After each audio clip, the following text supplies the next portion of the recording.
आजच्या संध्याकाळच्या कार्यक्रमात आपण सर्वांचे स्वागत आहे.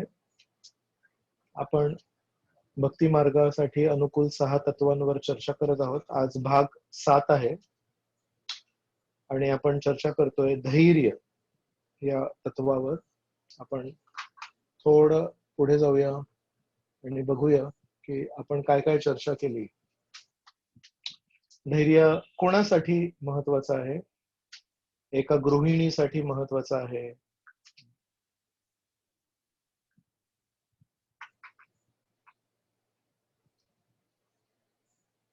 स्वयंपाक करताना उत्साह असतो, दृढ निश्चय असतो, पण धैर्य पण पाहिजे.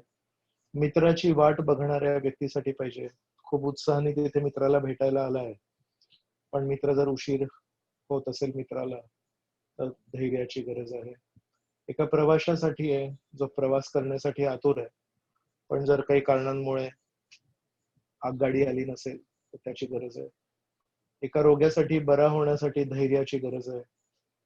फोन उपभोक्त्यासाठी काही व्हिडिओ त्याला डाउनलोड करायचा आहे, त्यासाठी धैर्याची गरज आहे. असंही होऊ शकतं की आजच्या या कार्यक्रमामध्ये भाग घेण्यासाठी बरेच लोक आतुर असतील आणि वारंवार प्रयत्न करत असतील लॉग इन करायचा झूम ऍपवर, पण कदाचित धैर्याची गरज आहे. केवळ 5 महिन्याचा एक शिशु असेल, त्याला जेव्हा दात येत असतात तेव्हा त्याला धैर्याची गरज आहे. आणि एका साधारण नागरिकासाठी पण धैर्याची गरज आहे. आजच्या परिस्थितीमध्ये केवळ आपण वाट बघू शकतो, परिस्थिती कधी योग्य होईल. मग आपण बांबूचे काही वैशिष्ट्य बघितले होते. 5 वर्षांपर्यंत बांबूला काही वाढ दिसत नाही आणि 5 वर्षांनंतर साधारणतः थोडस असं टोक जमिनी बाहेर येतं. एका आठवड्यामध्ये कमीत कमी 2-1 फूट वाढतं.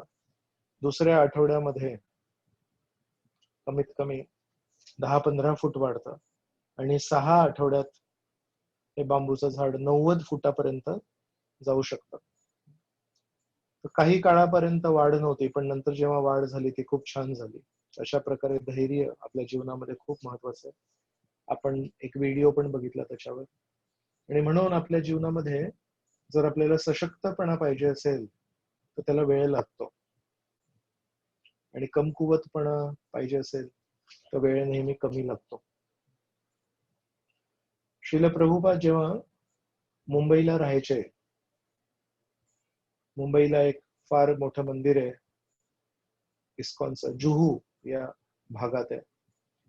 आणि तेव्हा जुहू मंदिराजवळ समुद्र किनारा आहे आणि अनेक वेळा प्रभुपाद सकाळी पहाटे चालण्यासाठी समुद्र किनाऱ्यावर निघायचे आपल्या भक्तांसोबत. तेव्हा रोज जवळजवळ एक डॉक्टर पटेल म्हणून होते, त्यांचं नाव होतं डॉक्टर चंदूभाई पटेल. हे डॉक्टर पटेल जन्माने वैष्णव होते, थोडाफार आदर होता प्रभुपादांप्रती, पण अनेक वेळा जेव्हा प्रभुपादांना बघायचे मॉर्निंग वॉकच्या वेळेस, तेव्हा त्यांच्याशी येऊन वादविवाद करायचे, काहीही प्रश्न विचारायचे. म्हणायचे गीतेत असं का लिहिलंय? तर तुम्ही बघू शकता नंतर गीतेत की एका भागात, मोस्टली हा 9वा अध्याय श्लोक क्रमांक 4 आणि श्लोक क्रमांक 5 आहे. यामध्ये श्रीकृष्णांनी भगवद्गीतेमध्ये अचिंत्य भेदाभेद तत्व सांगितलंय आपल्याला. त्याच्यामध्ये श्रीकृष्ण म्हणतात मत्स्थानी सर्व भूतानी न चाहम तेषु अवस्थिता. म्हणतात माझ्यामध्ये सर्व जीवात्मे आहेत, पण मी त्यांच्यामध्ये नाहीये. न चाहम तेषु अवस्थिता.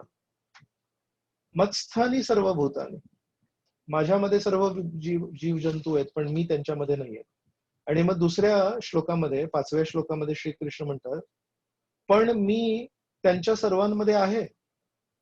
पश्यमे योगम ऐश्वरम.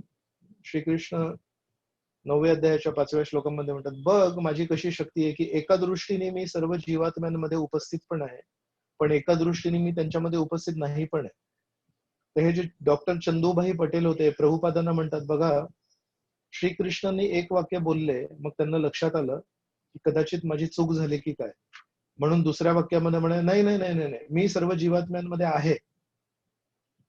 तेव्हा प्रभुपादांनी त्यांना सांगितलं, श्रीकृष्ण जर चुकणारे व्यक्ती असते आणि श्रीकृष्णांनी जर चुका केल्या असत्या तर त्यांच्या ग्रंथाला, त्यांच्या बोलण्याला आपण एवढा मान सन्मान दिला नसता.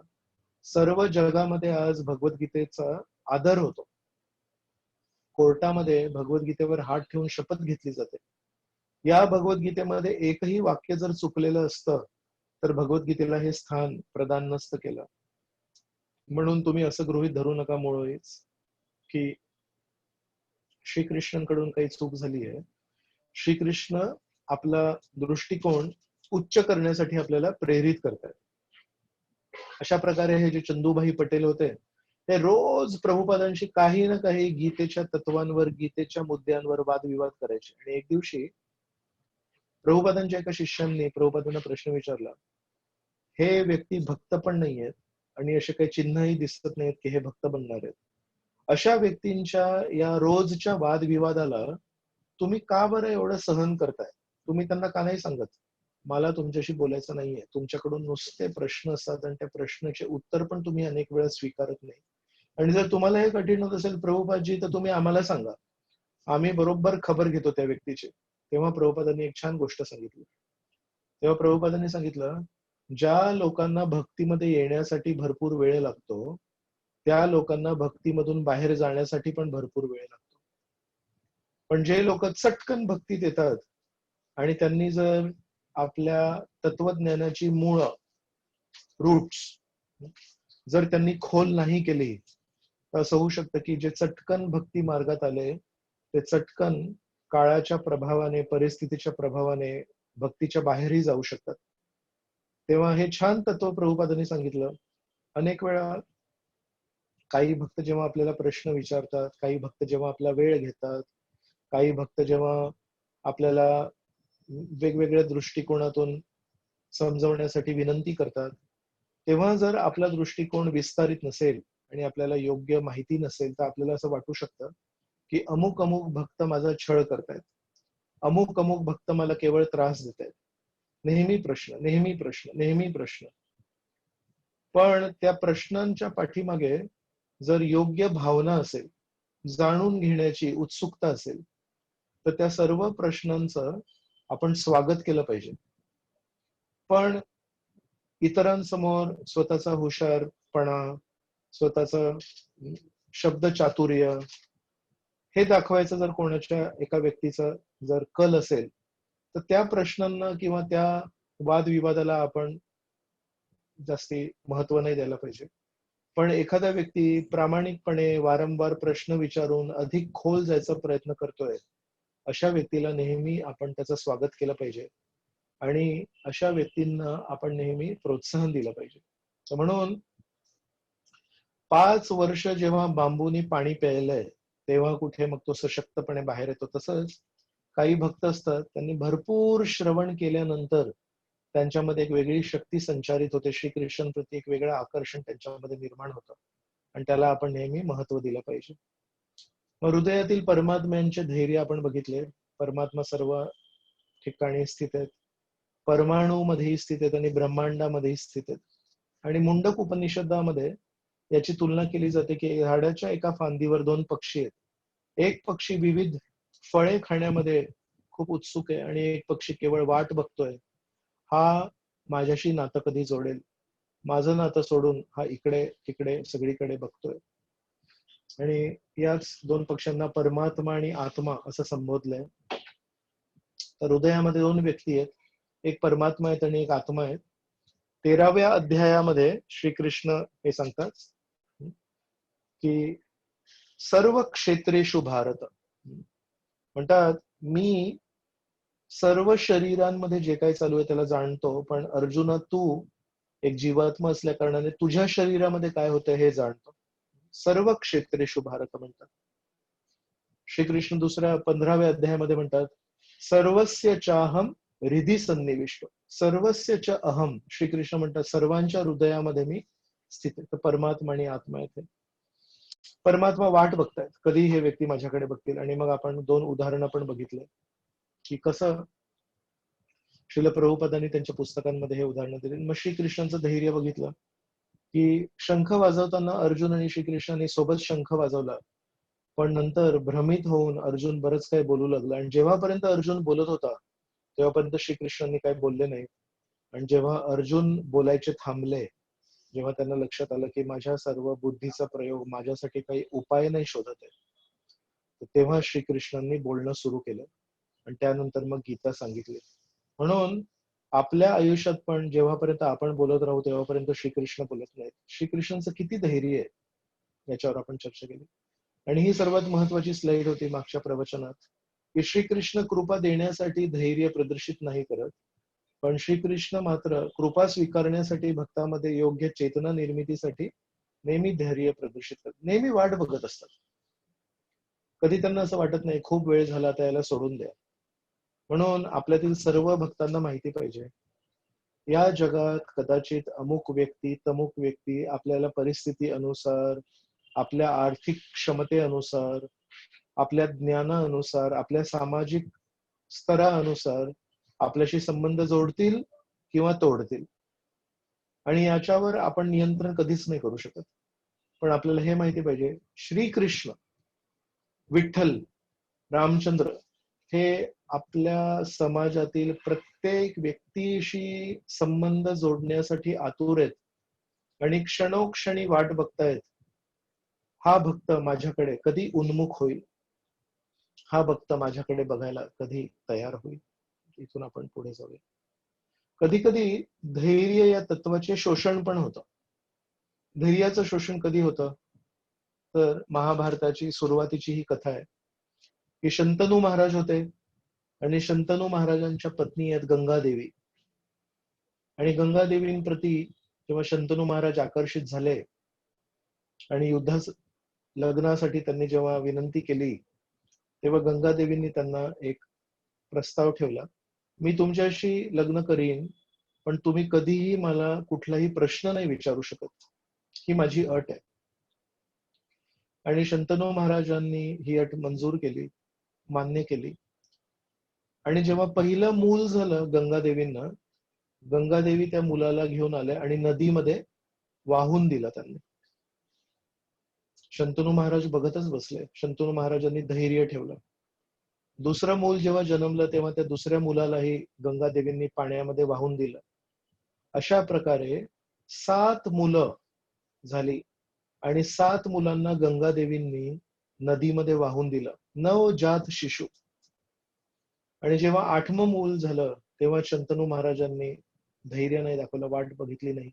आणि त्यांनी जेव्हा प्रश्न विचारला तेव्हा गंगादेवींनी त्यांना आठवण करून दिली, मी तुमच्याकडून एक शपथ घेतली होती की तुम्ही मला कधीही प्रश्न नाही विचारणार, तुम्ही प्रश्न विचारला, मी आता लुप्त होते.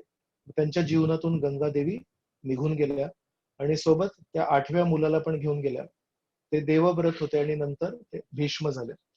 याचा अर्थ कधी कधी जेव्हा आपण कोणासोबत धैर्य दाखवतो, आपण म्हणतोय की नाही आज उद्या परवा कधीतरी हे व्यक्ती जे आज मला भ्रमित करणारं कार्य करतायत. स्वतःच्या मुलांना बुडवणारी आई कोण असू शकते, आणि ती पण गंगादेवी, पवित्र आई आहेत. पण त्यांचं जेव्हा धैर्य त्यांनी दाखवलं, दर्शवलं, तेव्हा त्यांच्या धैर्याचं शोषण झालं. तर कधी कधी आपल्या जीवनामध्ये पण कोणी एक व्यक्ती असे असू शकतात जे आपल्या धैर्याचं शोषण करू शकतात. म्हणून कधी आपण धैर्य दाखवायला पाहिजे आणि कधी नाही दाखवायला पाहिजे हे आपल्याला माहिती पाहिजे. तर आपण याच्यावर विचार करायला पाहिजे की धैर्य योग्य कशासाठी आहे, कुठल्या परिस्थितीमध्ये आपण धैर्य दाखवायला पाहिजे. इतरांचे दुर्गुण शोधण्यासाठी, वाईट कृत्य करण्यासाठी, वाईट विचार येण्यासाठी, वाईट अपशब्द बोलण्यासाठी आपण धैर्य दाखवायला पाहिजे. दोष कीर्तन करण्यासाठी, या व्यक्तीमध्ये हा दोष आहे, त्या व्यक्तीमध्ये हा दोष आहे, याला म्हणतात दोष कीर्तन. या सगळ्या परिस्थितींमध्ये धैर्य योग्य आहे. आणि कोणत्या कोणत्या परिस्थितीमध्ये अयोग्य आहे. नित्य साधनेसाठी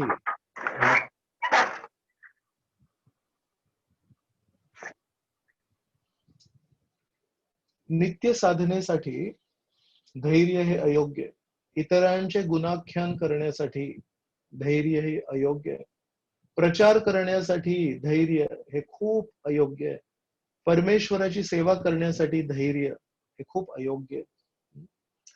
म्हणून अनेक वेळा जे साधू संत आपल्याला सांगतात धैर्य हा चांगला गुण आहे, तेच साधू संत कधी कधी असं होऊ शकतं आपल्या खूप मागे लागतात. आपले शुभचिंतक कधी कधी आपल्या मागे लागू शकतात आणि म्हणू शकतात तुम्ही असं करायला पाहिजे, तुम्ही असं करायला पाहिजे, तुम्ही असं करायला पाहिजे. आणि आता स्क्रीनवर जी स्लाइड आहे ती जर आपल्याला लक्षात नसली, आपण विचार करू शकतो मनातल्या मनात की हे व्यक्ती माझ्या मागे का लागलेत, हे व्यक्ती असं का सांगतायत की असंच केलं पाहिजे, तसंच केलं पाहिजे. तर कदाचित आपल्यामध्ये क्षमता आहे आणि कदाचित इतरांना ती क्षमता स्पष्टपणे दिसते, पण आपल्या आळसामुळे, कदाचित इतर काही परिस्थितींमुळे, कदाचित स्वतःबद्दल आत्मविश्वास नसणे, स्वतःमध्ये विश्वास नसतो कारण अनेक वेळा आपण तशा प्रकारचं प्रोत्साहन अनुभवलं नसेल. म्हणून कधी कधी आपल्याला असं वाटू शकतं की धैर्य हा चांगला सद्गुण मानला जातो, धैर्य असायला पाहिजे, एवढी घाई कशासाठी करायला पाहिजे. पण जर आपण प्रल्हाद महाराजांची शिकवण ऐकली तर प्रल्हाद महाराज म्हणतात वयाच्या 5 वर्षापासून आपण परमेश्वराची भक्ती केली पाहिजे. कौमारम आचरित प्राज्ञो धर्मान भागवतानी इह. भागवत धर्म, परमेश्वराची सेवा हे म्हणतात कौमारम आचरित प्राज्ञ. एक प्रज्ञ व्यक्ती कुमार अवस्थेपासून 5 वर्षाच्या वयापासून भगवंतांची भक्ती करतो तेव्हा त्यांनी धैर्य नाही दाखवलं. तेव्हा त्यांनी असं नाही म्हटलं जेव्हा वेळ येईल, म्हातारपण येईल, घरातले लोक जेव्हा अपमान करायला सुरुवात करतात तेव्हा आपण मंदिरात जाऊ. प्रल्हाद महाराज म्हणतायत परमेश्वराची सेवा करण्यासाठी, प्रचार कार्यामध्ये मदत करण्यासाठी धैर्य नाही दाखवायला पाहिजे, त्याच्यामध्ये धैर्य अयोग्य आहे. तर म्हणून आपल्याला हे पण माहिती पाहिजे की इतरांना त्रास देण्यासाठी आपल्यामध्ये धैर्य पाहिजे, पण इतरांचा त्रास कमी करण्यासाठी स्वतःच्या जीवनामध्ये जर त्रास स्वीकारायचा असेल तर त्याच्यामध्ये आपण धैर्य नाही दाखवायला पाहिजे. तुम्हा सर्वांना मी एक प्रश्न विचारतो, जरी आपण असंख्य प्रयत्न करतो की आपल्या जीवनामध्ये सुख समृद्धी येऊ दे, आरामाची परिस्थिती होऊ दे, किती लोक आहेत आज जे आपल्या कार्यक्रमामध्ये भाग घेत आहेत ते म्हणू शकतात माझ्या जीवनामध्ये जेव्हा जेव्हा मी आराम आणण्याचा, सोयी सुविधा आणण्याचा प्रयत्न केला तेव्हा त्या सोयी सुविधा, तो आराम माझ्या जीवनात आला. आणि किती लोक असं म्हणू शकतात आम्ही अनेक वेळा प्रयत्न केले, सोयी सुविधा येऊ द्या, आराम येऊ द्या, पण असं काही झालं नाही. म्हणजे बघा, त्रास आपल्या जीवनामध्ये असतोच. कितीही तुम्ही सोयी सुविधा केल्या तरी त्रास असतोच. फक्त प्रश्न हा आहे की आपण इतरांच्या सेवेसाठी, इतरांना त्रास कमी होण्यासाठी स्वतःच्या जीवनामध्ये त्रास स्वीकारतोय की आपल्या कर्मांच्या फळामुळे आपल्या जीवनामध्ये त्रास स्वीकारतोय. त्रास हा जेव्हापर्यंत आपण मनुष्य जीवनात आहोत तेव्हापर्यंत त्रास राहणारच आहे. आराम आपल्या जीवनामध्ये या मनुष्य जीवनात नाहीये, आराम आपल्याला मिळेल स्वर्ग लोकात. मनुष्य जीवनामध्ये पृथ्वीवर आराम नाहीये.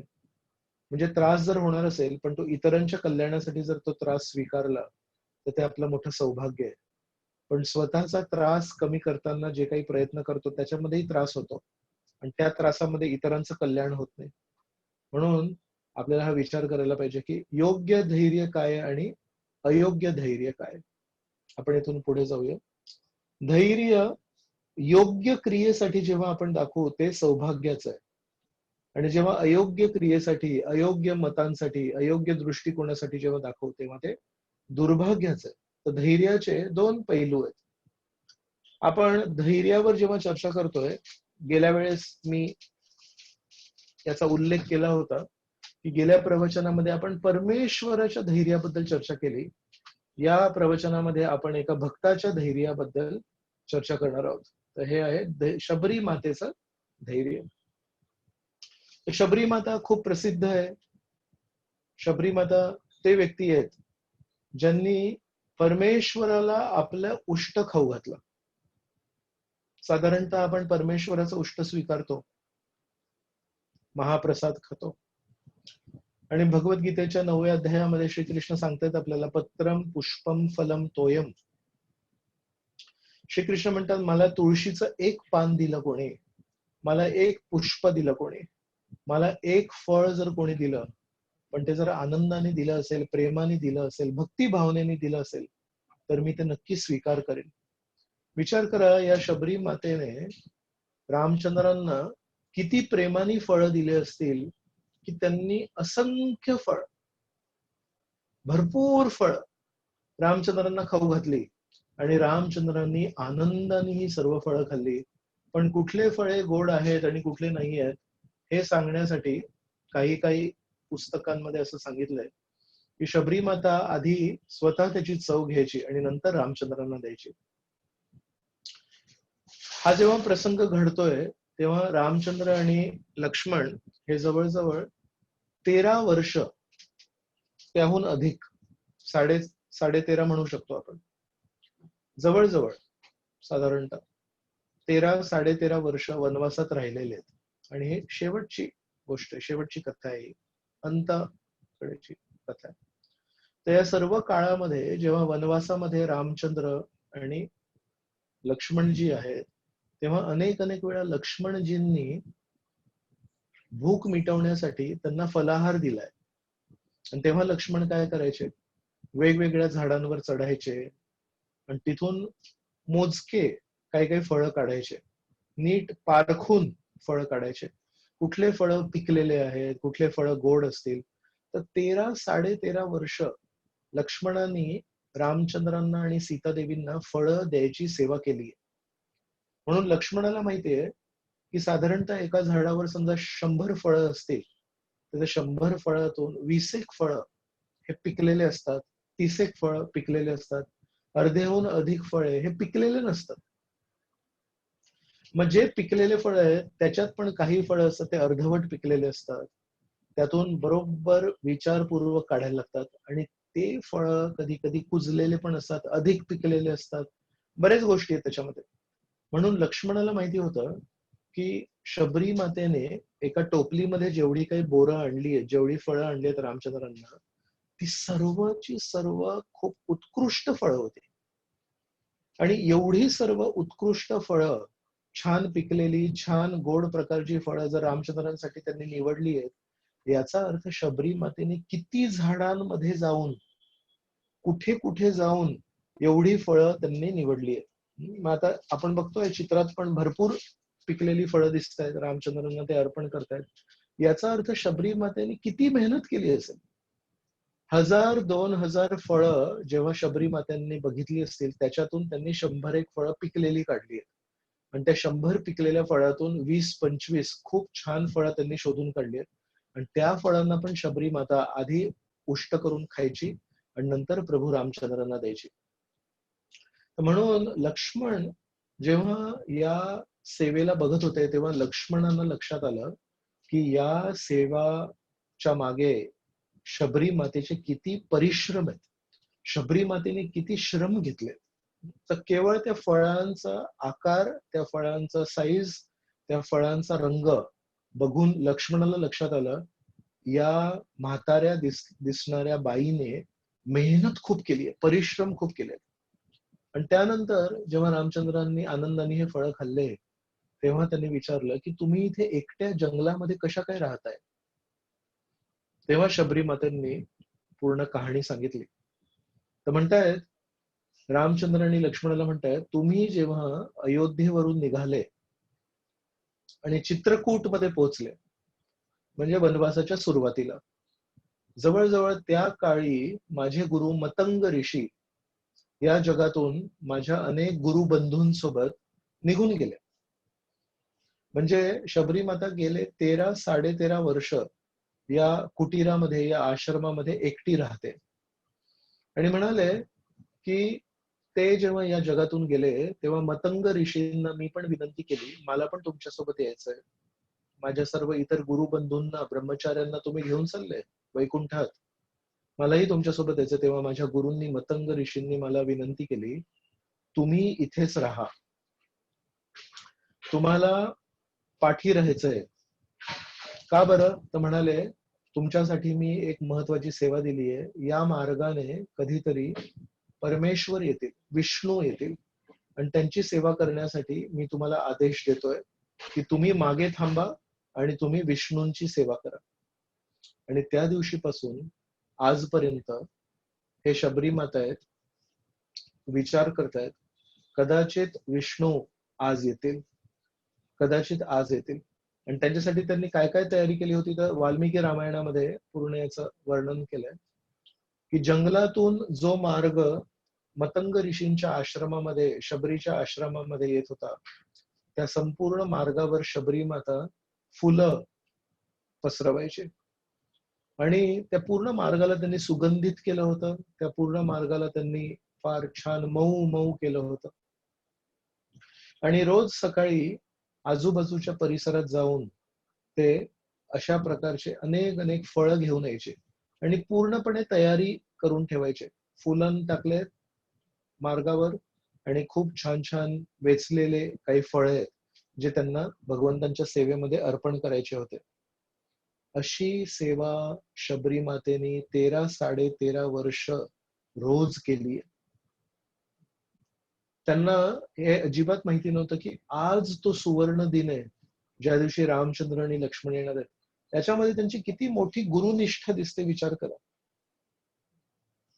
तर आधी ज्या आश्रमामध्ये एक पुरुष गुरु आहेत आणि त्या पुरुष गुरूंसोबत अनेक अनेक पुरुष शिष्य राहत आहेत, ब्रह्मचारी राहत आहेत, त्यांच्या सोबत एक शबरी माता स्त्री पुरुषामध्ये, महिला शरीरामध्ये राहत आहेत.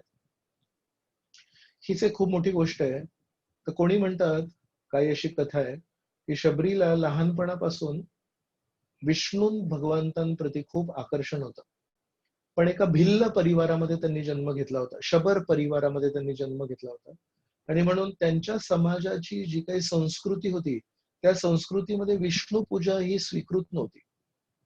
म्हणून त्यांना लहानपणीच त्यांच्या समाजातून बाहेर काढलं होतं की तुम्ही नेहमी विष्णू विष्णू करत असता आणि आम्ही तर शबर लोक आहोत, आम्ही मांसाहार करणारे लोक आहोत, तर तुला आमच्या समाजामध्ये स्थान नाहीये.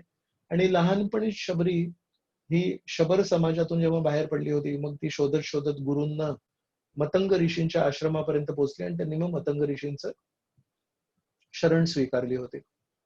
कधी कुठल्या पुस्तकांमध्ये अशी कथा दिली आहे शबरी मातेची की त्यांच्या हातून काहीतरी अभद्र घडलं आणि त्यांना असं वाटलं की माझ्याकडून ही खूप मोठी चूक झाली, एक पाप झालं, आणि या पापाचं प्रायश्चित करण्यासाठी ते भगवंतांची सेवा करण्यासाठी, योग्य मार्गदर्शन स्वीकारण्यासाठी जंगलामध्ये मतंग ऋषींकडे आले आणि त्यांनी त्यांची शरण घेतली. याचा अर्थ कारण काही का असेना, पण शबरी मातेंना विष्णू भक्ती करण्यासाठी खूप आतुरता होती.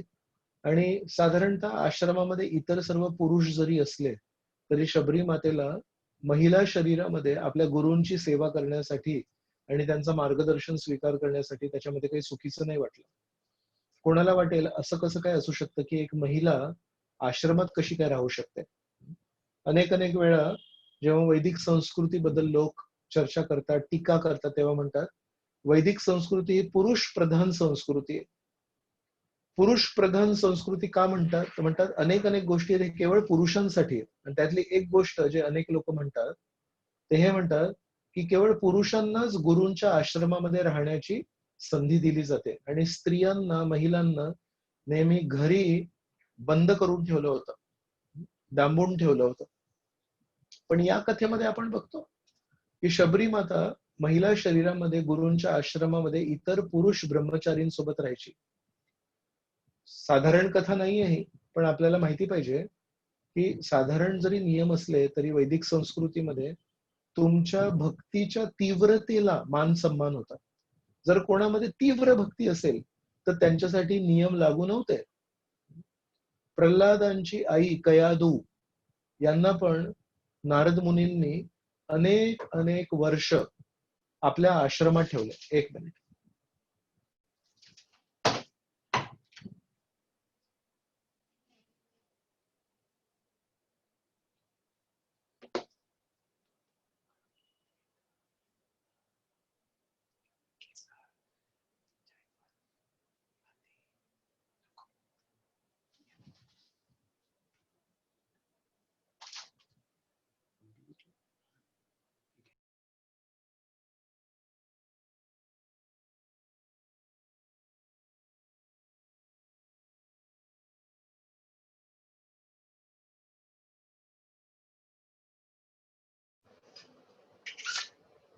सो कयादूंना पण नारद मुनींनी आपल्या आश्रमात घेऊन गेले होते आणि अनेक अनेक वर्षांसाठी त्यांच्या पोटामध्ये प्रल्हाद महाराज आहेत, पण त्यांनी खूप छान शिकवण प्रल्हाद महाराजांना दिली. आणि तेव्हा कुठे नारद मुनींकडून ऐकून प्रल्हाद महाराज हे प्रल्हादामध्ये परिवर्तित झाले. अशा प्रकारे आपण बघतो की जरी वैदिक संस्कृती ही पुरुष प्रधान संस्कृती असेल, तरी पण स्त्रियांना किंवा महिलांना काही मनाई नव्हती. पण जर योग्य चेतना असेल तर त्यांनाही आध्यात्मिक ज्ञान, आध्यात्मिक प्रगती अर्पण केली. तर ही शबरी माता आहे, ही मतंग ऋषींच्या आश्रमात उत्साहाने आली आहे आणि त्यांचा तो उत्साह बघून मतंग ऋषींनी त्यांना एक विशेष सेवा दिली आहे. मी चाललो वैकुंठाला, तुमचे इतर गुरु बंधू चालले वैकुंठाला, पण तुम्ही थांबा. आणि आपल्याला वाटेल बघा आला की नाही भेदभाव परत. वैदिक संस्कृतीमध्ये महिलांविरुद्ध भेदभाव होतोय की नाही? त्यांना मागे ठेवलं आणि स्वतः निघून गेले. पण हा भेदभाव आहे की सौभाग्य आहे? मतंग ऋषींनी आपल्या पुरुषाच्या शरीरामध्ये असलेल्या शिष्यांना विष्णूंची सेवा करण्याची संधी नाही दिली.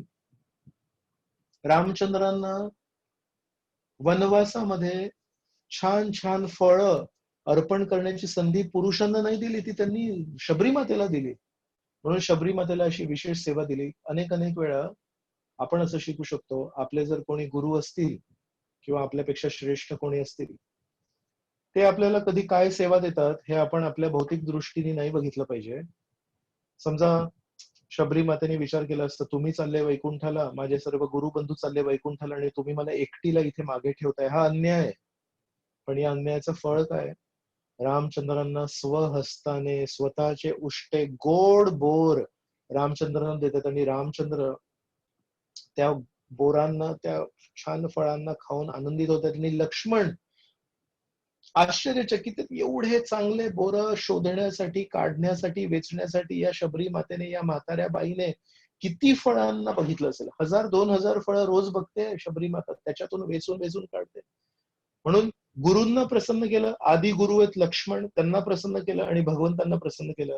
पण गुरूंना आणि प्रभू रामचंद्रांना प्रसन्न करण्यासाठी 13-13.5 वर्ष शबरी मातेला अनिश्चिततेला सामोरे जावं लागलं. त्यांना माहिती नाहीये या एकादशीला येणार आहेत का विष्णू, किंवा पुढच्या एकादशीला येणार आहेत, किंवा पुढच्या निर्जला एकादशीला येणार आहेत, किंवा उन्हाळ्यात येणार आहेत, किंवा थंडीमध्ये येणार आहेत, किंवा पावसाळ्यात येणार आहेत, कधी येणार काहीच माहिती नाही. मतंग ऋषीने तारीख नाही सांगितली, मतंग ऋषीने ऋतू नाही सांगितला, मतंग ऋषींनी तिथी नाही सांगितली. मतंग ऋषींनी सांगितलं, तुम्ही जर थांबले, माझ्या आज्ञेचं जर पालन केलं, तर तुम्हाला परमेश्वराला सेवा करण्याचा संधी मिळणार तुम्हाला. आणि मतंग ऋषींनी आपल्या गुरूंच्या आदेशाला मोजमाप न करता पूर्णपणे उत्साहाने आणि दृढ निश्चयाने स्वतःला झोकून दिलं. आणि जेव्हा उत्साह आणि दृढ निश्चय हे दोन तत्व जेव्हा शबरीने दाखवले, तेव्हा बघा धैर्य ठेवून सेवा करता करता, रोज फुलं वेचता वेचता, रोज फळं वेचता वेचता, एक दिवशी शेवटी रामचंद्र आणि लक्ष्मण त्यांच्या दारी आले स्वतः. आपण अनेक वेळा मंदिरात जातो आणि भगवंतांना फळं वगैरे अर्पण करतो. काल मी असं ऐकलं की एका भक्तांनी आपल्या बारामतीच्या मंदिरामध्ये काही आंबे अर्पण केले आणि अमल गौरांग प्रभूंना विनंती केली की तुम्ही जगन्नाथजींना हे आंबे अर्पण करा. तर आजच्या परिस्थितीमध्ये भक्तांना मंदिरामध्ये येऊन अर्पण करायला लागतंय. पण विचार करा, तेच भगवंत जेव्हा तुमच्या घरी किंवा तुमच्या आश्रमात येतील आणि सांगतील की आम्ही तुमच्या घरी आलोय, काही देऊ शकता का तुम्ही? आणि आपल्याला जर ही सेवा करायला मिळाली तर किती मोठं सौभाग्य आहे शबरीचं. तर म्हणून शबरीबद्दल आपण अजून 1-1.5 तासही चर्चा करू शकतो. त्यांनी त्यांच्या गुरूंच्या सेवेसाठी दाखवलेला उत्साह, विष्णू भक्तीसाठी दाखवलेला उत्साह, आणि गुरूंनी जेव्हा आदेश दिला तेव्हा त्या आदेशाला त्यांनी मोजमाप न करता त्या आदेशाला स्वीकारलं. एकट्या म्हाताऱ्या शरीरामध्ये 13-13.5 वर्ष रोज संपूर्ण तयारी करतायत, पूर्ण मार्गावर फुलं टाकतायत आणि एवढे फळं वेचतायत आणि प्रभू रामचंद्रांची वाट बघतायत. आज येतील का, उद्या येतील का, परवा येतील का, कधी येतील. आणि अशा प्रकारे त्यांच्या जीवनातून आपण काहीतरी उच्च आदर्श शिकू शकतो की शबरी देवींनी त्यांच्या शबरी देवींना त्यांच्या गुरूंनी विरहाची आज्ञा दिली, आपल्यापासून दूर केलं एका अर्थाने. तर कधी कधी जेव्हा काही कठीण काम असेल तिथे असं होऊ शकतं की गुरु आपल्याला त्यांच्यापासून दूर करतील. पण ते दूर का करतील? कारण त्यांना आपल्यावर विश्वास आहे की आपण एवढे उत्कृष्ट भक्त आहोत की आपण दूर जाऊन पण त्यांना कधी विसरणार नाही, त्यांच्या तत्वांना कधी विसरणार नाही, त्यांच्या भावनेला कधी विसरणार नाही.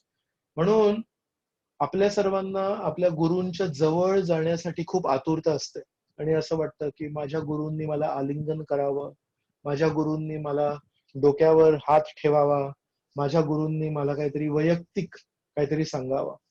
पण या चर्चेमध्ये आपण बघू शकतो शबरी मातेच्या गुरूंनी त्यांना दूर जाण्यासाठी एक आज्ञा दिली, पण त्या आज्ञेचं पालन जेव्हा त्यांनी केलं तेव्हा त्यांना खूप छान सेवा प्राप्त झाली विष्णूंची. त्यांची गुरुनिष्ठा त्यांना श्री रामचंद्रांपर्यंत घेऊन आली. गुरूंची सेवा केली, गुरु आज्ञेचं पालन केलं, तेव्हा त्यांना प्रभू रामचंद्र भेटले. आणि जेव्हा रामचंद्र त्यांच्या सेवेने खुश झाले तेव्हा रामचंद्रांच्या कृपेने त्यांना पुन्हा एकदा गुरु सेवा प्राप्त झाली. तर जेव्हा रामचंद्रांनी त्यांना विचारले तुम्हाला माझ्याकडून काय पाहिजे, तेव्हा त्यांनी म्हटलं माझे गुरु या जगात नाहीयेत, माझे गुरु वैकुंठात गेलेत, मला पण लवकरात लवकर वैकुंठात जाऊ द्या जेणेकरून मी मतंग ऋषींची सेवा करेन. काही काही लोकांना गुरूंची सेवा ही परमेश्वर प्राप्तीसाठी एक साधन वाटतं.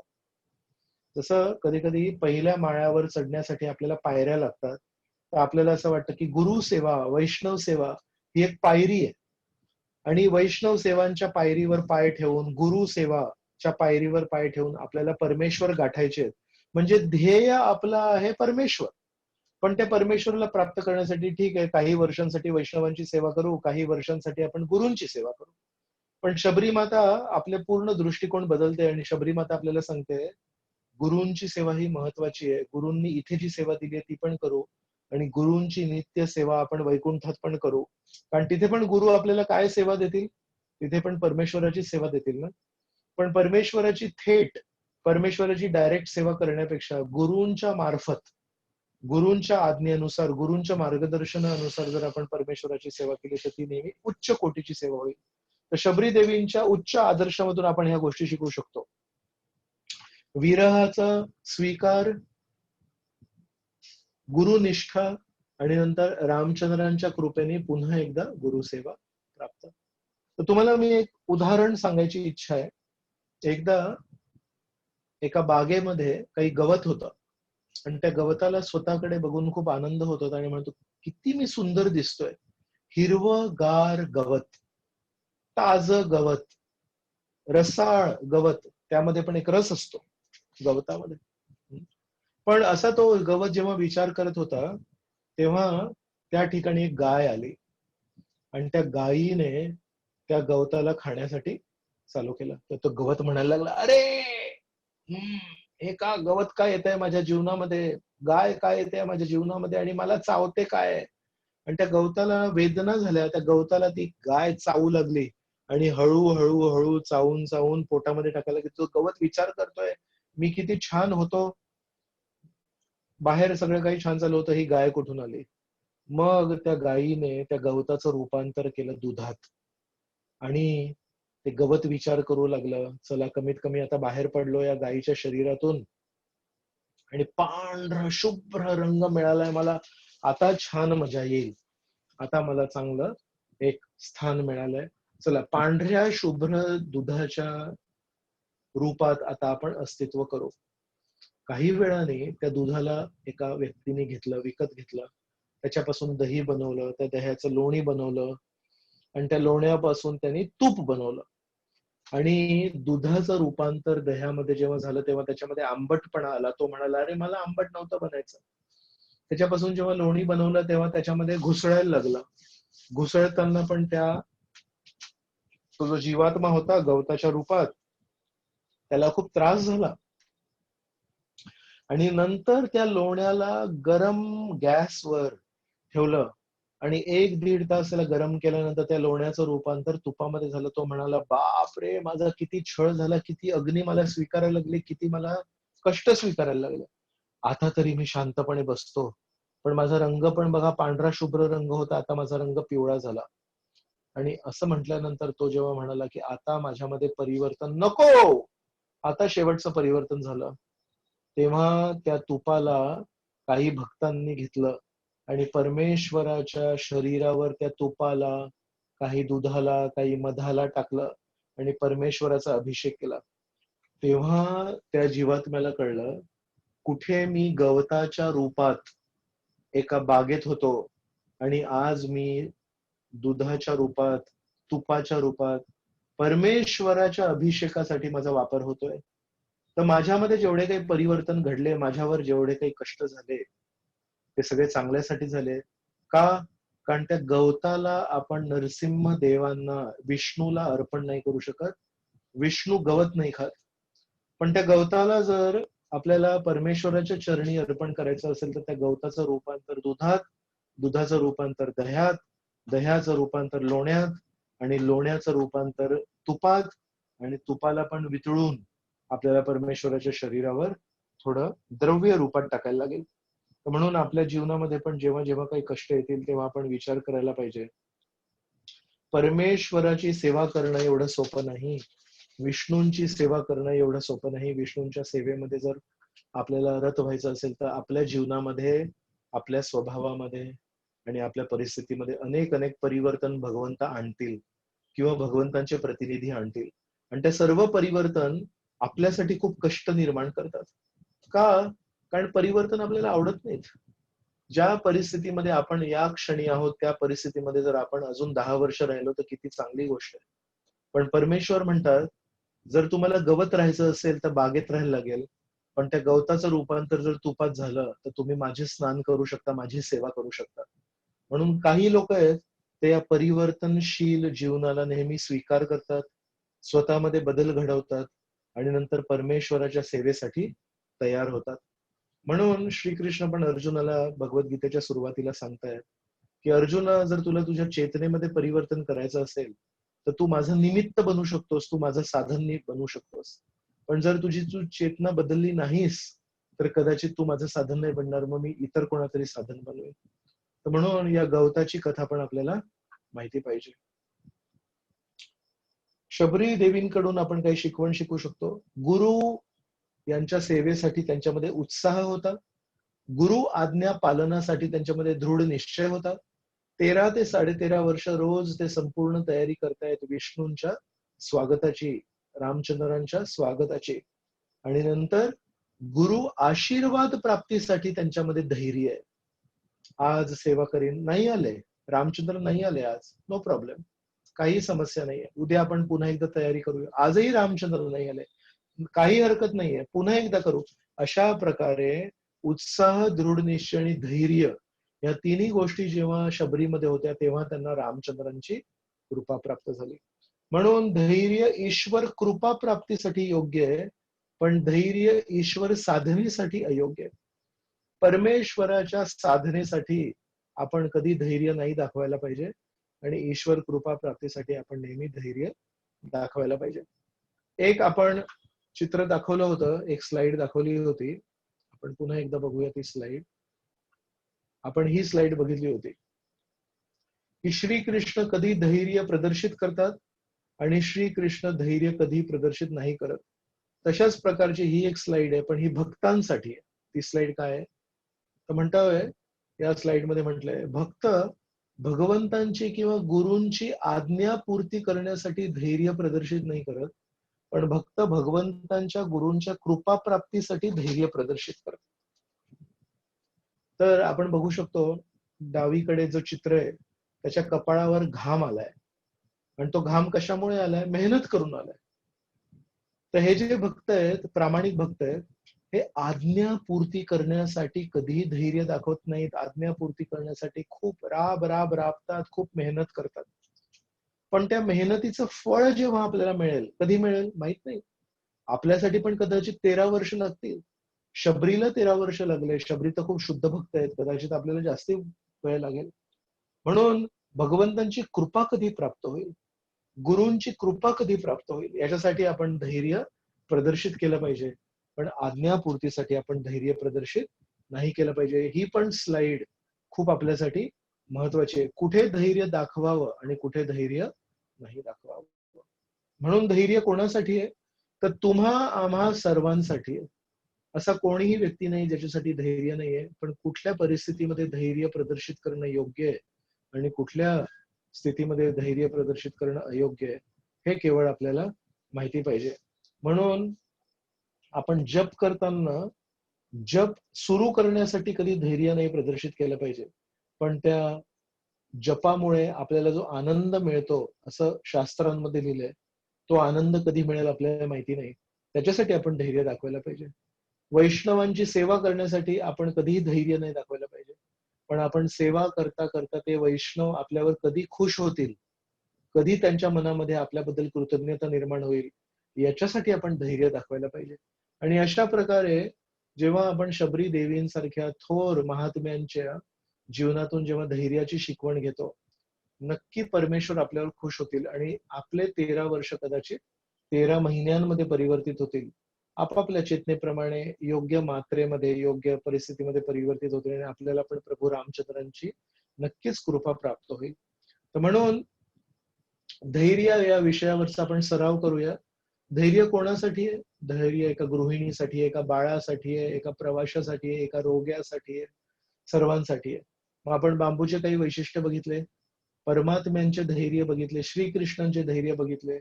आपण मग धैर्याचे शोषण कधी होईल याच्यावर पण बघितलं. योग्य धैर्य आणि अयोग्य धैर्य याच्यावर चर्चा केली.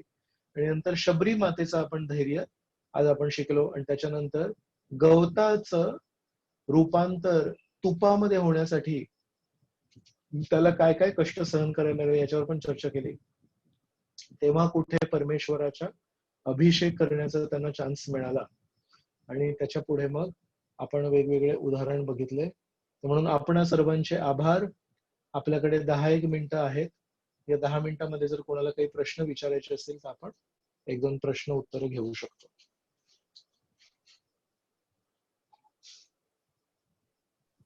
हरे कृष्ण प्रभुजी. हरे कृष्ण. प्रभुजी, भगवंतांच्या भक्तीसाठी आधी आपले प्रयत्न, उत्साह, दृढ निश्चय आणि धैर्य आवश्यक असतं. कधी कधी काही भक्तांवर कृपा पण झालेली आपल्याला दिसते. म्हणजे काही काही नवीन डिवोटीज असतात की ते पटपट प्रोग्रेस करतात आणि कधी कधी आपल्याला असं वाटतं की ही लोक लवकर भक्तीत येतील पण ते येत नाहीत. म्हणजे ज्यांच्याबद्दल वाटत असतं ते येत नाहीत आणि ज्यांच्याबद्दल नाही वाटतं ते भक्तीमध्ये येतात. तर याचं रिलेव्हन्स आपण कसं लावू शकतो? खूप छान प्रश्न आहे. साधारणतः आपण ज्यांना नवीन भक्त म्हणतो त्यांना नवीन जुनं कुठल्या आधारावर म्हणतो आपण? आपण भक्तीत आल्यानंतर जे भक्त आले त्यांना आपण नवीन भक्त म्हणतो. हे असं झालं की आपण विचार करतोय, मी अमुक अमुक कॉलेजमध्ये ऍडमिशन घेतली, प्रवेश घेतला. कुठल्या साली घेतला तुम्ही प्रवेश या कॉलेजमध्ये? तर कोणी विद्यार्थी असतील ते म्हणतील मी 2016 मध्ये या कॉलेजमध्ये प्रवेश घेतला. मग 2017 मध्ये जे व्यक्ती आले ना ते त्यांचे ज्युनियर आहेत. 2018 मध्ये जे व्यक्ती आले ते त्यांच्या नंतर आहेत, ते लहान आहेत.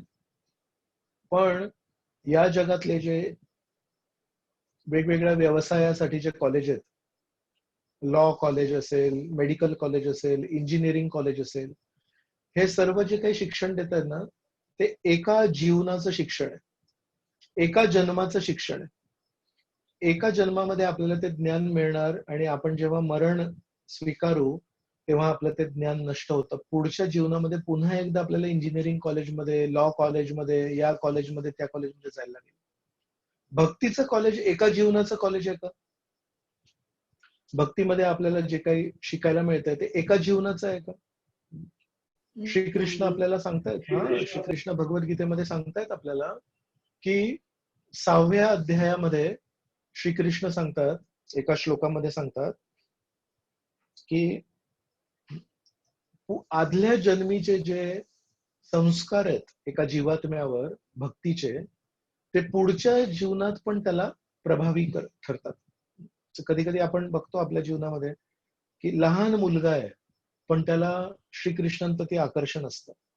तर लहानपणी त्यांनी गीता नाही वाचली आहे, लहानपणी त्यांनी महाप्रसाद नाही खाल्लाय, लहानपणी त्यांनी कीर्तन नाही ऐकलंय, लहानपणी त्यांनी काही प्रवचन नाही ऐकलंय, तरी पण त्याला श्रीकृष्णांप्रती आकर्षण कसं आहे? मग आपल्याला समजतं की पूर्वीच्या जन्मीचं काहीतरी असेल. आता 8 वाजता आपला हा वर्ग होता, त्याच्या आधी 7:30 वाजता मी एका जोडप्यांशी बोलत होतो. दोघेही खूप छान भक्त आहेत आणि माताजी आता गर्भवती आहेत. मग माताजी मला सांगत होते की जेव्हा जेव्हा माताजी कीर्तन करतात आणि जेव्हा जेव्हा माताजी काहीतरी प्रवचन ऐकतात, तेव्हा त्यांच्या पोटामध्ये जे बाळ आहे ते लगेच ऍक्टिव्ह होतं, ते लगेच सक्रिय होतं आणि त्यांना पोटामध्ये आतमधून लात मारता येते बाळ. तर मी सहज विचारलं की बाळाची काय परिस्थिती आहे? मग तेव्हा मला म्हणाले की एक छान गोष्ट मी अनुभवते, जेव्हा जेव्हा कीर्तनामध्ये बसते तेव्हा ते बाळ मला पोटातून आतमध्ये लात मारतं म्हणून. तर बघा, आई वडील खूप छान भक्त आहेत, प्रामाणिक भक्त आहेत, दोघेही दीक्षित भक्त आहेत.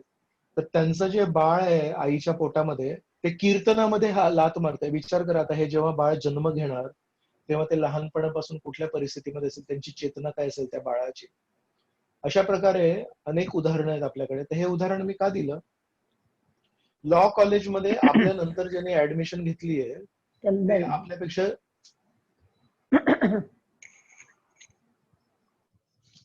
लॉ कॉलेजमध्ये ज्यांनी आपल्या नंतर ऍडमिशन घेतली आहे ते आपल्याला ज्युनियर आहेत. इंजिनिअरिंग कॉलेजमध्ये ज्यांनी आपल्या नंतर ऍडमिशन घेतली आहे ते ज्युनियर आहेत. मेडिकल कॉलेजमध्ये आपल्या नंतर ज्यांनी ऍडमिशन घेतली ते ज्युनियर आहेत. का? कारण ते आपल्या नंतर कॉलेजमध्ये आले. पण आपल्या मंदिरात येणारे प्रत्येक भक्त हे पूर्वीच्या जन्माचे पण भक्त असू शकतात.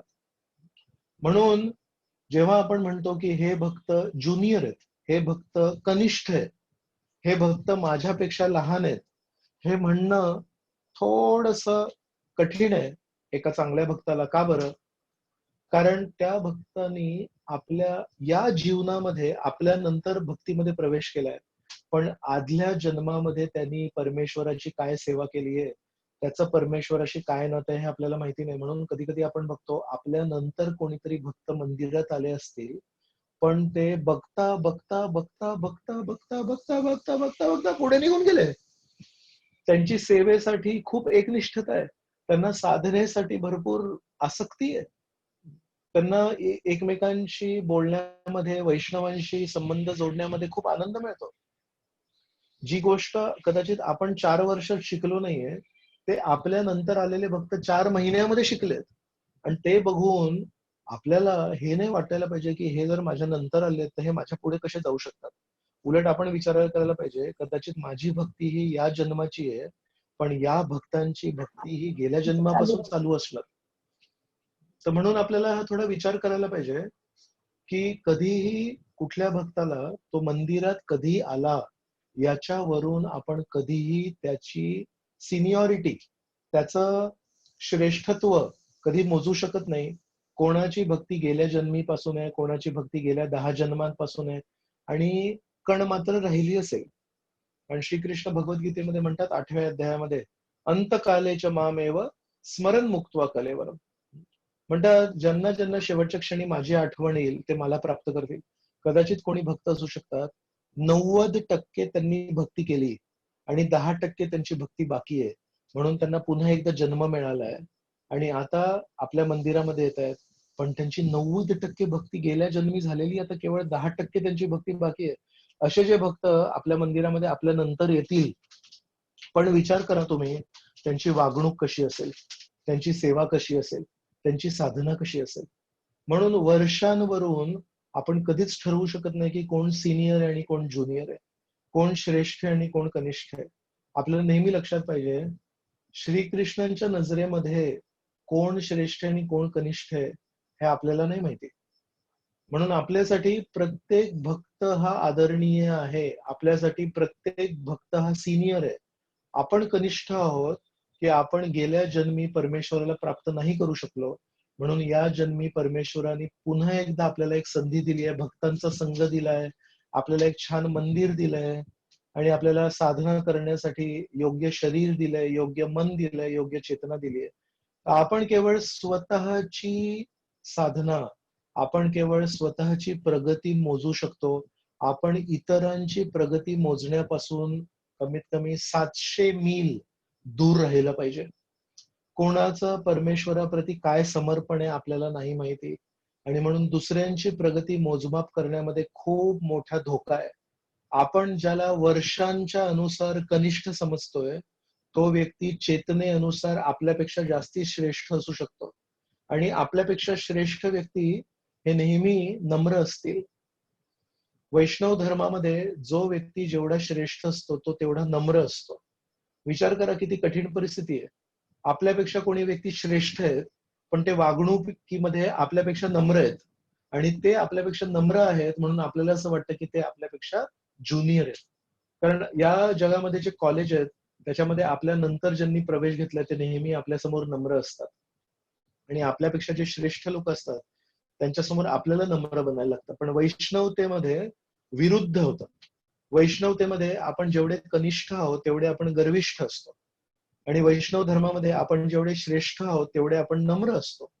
म्हणून विचार करा किती कठीण परिस्थिती आहे की कोणी व्यक्ती असतील जे खूप उच्च कोटीचे भक्त असतील आणि त्यांची आता केवळ 10% भक्ती बाकी आहे, आणि ते या जन्मामध्ये आता केवळ 10% भक्ती संपूर्ण करण्यासाठी आले आहेत, पण ते 90% भक्त आहेत, आणि 90% भक्त असल्यामुळे उच्च भक्त आहेत, आणि उच्च भक्त असल्यामुळे खूप नम्र आहेत.